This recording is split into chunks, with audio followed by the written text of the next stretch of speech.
Hey guys, what's up? My name's Eric and I'm the Techy Agent, and today we're going to unbox a wearable that I didn't think I was going to be reviewing. We're going to be unboxing the Huawei Honor. It's also called the Honor Magic, and I originally was wanting to get the Huawei GT watch in. A lot of you have requested that, and I thought that was what was coming to me from one of my Chinese suppliers. But I think there was a mix-up and they actually sent me the Honor Magic. That being said, I've begun reviewing it and I've been really impressed with it, so I'm gonna go ahead and keep the watch and review it, and then at some later point, I'll go ahead and review the Huawei GT watch. So this is just gonna be my unboxing and first impressions of this watch. I will have a full review at some point here in the near future in about 10 to 14 days, but I've already worked out with it now a couple of times. I've been pretty impressed, so I decided to go ahead and continue on with the videos, with the unboxing, and with the full review. So these are my first thoughts.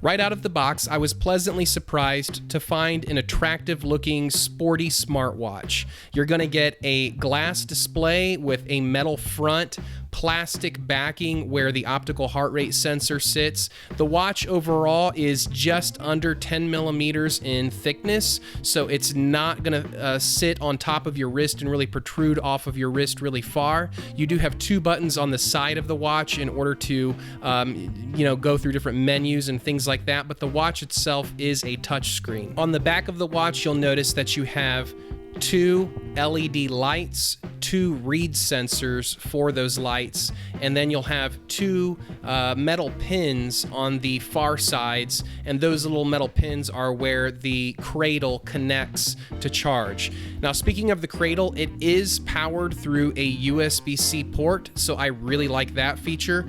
What was kind of weird to me is that they made the charging cradle white while the rest of the watch is black, so you got this kind of weird contrast, this black on white, and it just seemed like it would make more sense to have the charging cradle black, but hey, whatever, it works. I was able to immediately begin charging the watch and then pairing it with the companion app that you need to download in order to use all of the features on this watch. They make some pretty bold claims in terms of battery life, and so far in my own personal use, I've found this to be true. You're gonna get about a week worth of battery life out of this and up to 10 hours of continuous GPS monitoring. And in terms of GPS support, you're going to have worldwide GPS with GPS, GLONASS, and Galileo support, so that's very impressive. It also comes loaded with an accelerometer, a gyroscope, and a barometric altimeter, so those sensors on board with the optical heart rate sensor should lend itself very well to tracking a wide variety of sports profiles, and this does track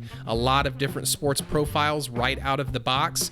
I did notice that this is only waterproof up to 5 atmospheres, meaning that really it's only splash resistant. It's not really designed for water sports. This does have a handful of smart features as well, and I'll cover those features along with all of my typical activity tracking that I put all of these watches through, so stay tuned for my full health and fitness review coming soon here in the next couple of weeks. Hey guys, thanks for watching. My name is Eric and I'm the Techy Agent. We'll catch you next time.